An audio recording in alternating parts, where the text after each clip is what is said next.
রুহানিয়াতের সংজ্ঞা যারা বলে, রুহানি আমলের যারা সংজ্ঞা দেয় তদবির জগতের আকসার, আমি তো প্রায় গ্রুপে থাকি, যারা সংজ্ঞা দেয় আকসার সংজ্ঞা ভুল।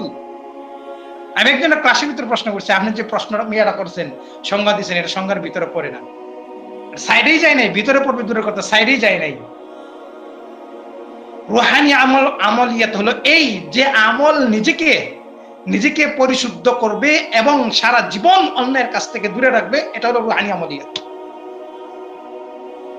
এটা হলো রুহানি আমলিয়াত। কেন? যে আমল নিজেকে সংশোধন করতে পারে না, হারামের পথে রাখে, হালালের পথে রাখে, হারাম এবং হালালের তমিজ করতে পারে না যে আমল, এই আমল কোনোদিন রুহানি আমল হতে পারে না। আমি চ্যালেঞ্জ করলাম, এখানে যে কেউ থাকে আমি সংজ্ঞা সহকারে দেখাই দিব। আমাদের আকাবিরদের কিতাব থেকে আমি বলতেছি, আমার কাছে মওজুদ আছে কিতাব, আলহামদুলিল্লাহ।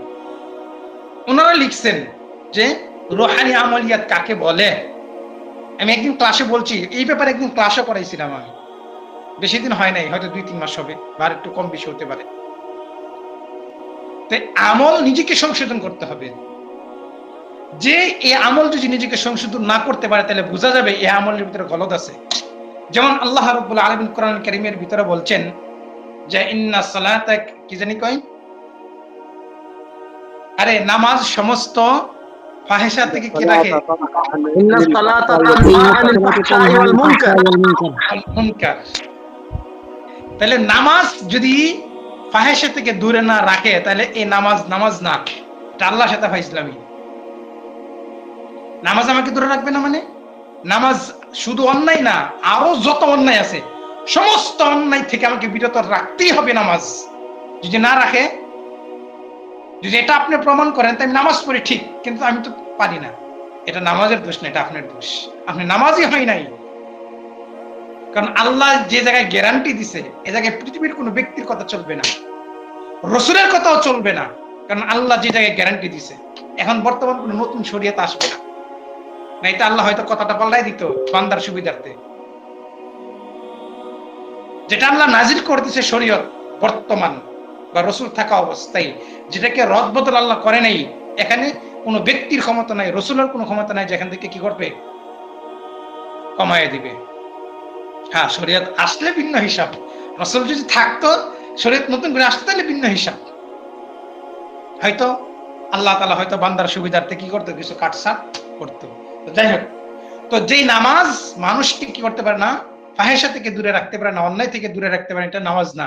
ঠিক তদরূপ ভাবে যে আমল জাহান্নাম থেকে দূরে রাখতে পারে না, বরঞ্চ জাহান্নামের দিকে আরো নিয়ে যায়, সে আমল কিনা, এটা আমল, এটা ফাইজলামি, এটা ফাইজলামি।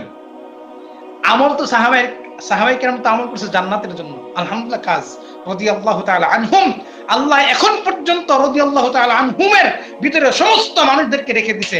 তবে শর্ত হলো মানুষ ওই আয়াতের ভিতরে ঢুকতে হলে শর্ত হলো সমস্ত অন্যায়কে দূরে রেখে একমাত্র লিল্লাহিয়াতের জন্য যা কিছু করবে, যত নেক আমল করবে, যত গুনাহ ছাড়বে, সব লিল্লাহিয়াতের জন্য।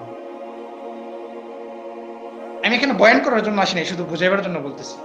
জান্নাত, দুনিয়া থেকে জান্নাত অর্জন করার সার্টিফিকেট কি চলে গেছে না বর্তমান আছে?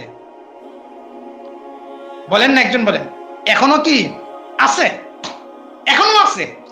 দুনিয়া থেকে একবার মোহর মেরে দিবে আল্লাহ সিল মেরে দিবে যে লোকটা জান্নাতি। এখন পর্যন্ত সময়টা, কিয়ামত পর্যন্ত সময় থাকবে। কিন্তু আমি আর আপনাকে কি করতে হবে, এই সময়টুকু আমাদেরকে নিতে হবে। যতক্ষণ পর্যন্ত না নিব, ততক্ষণ পর্যন্ত কিনা যাওয়া সম্ভব না। এই জন্য বলতেছি যে ইমানটাকে এই জগতের ভিতরে আকসার মুদাব্বিরিন, অনেক ছাত্র ভাইদেরকে ইমান থেকে দূরে সরায় রাখতেছে।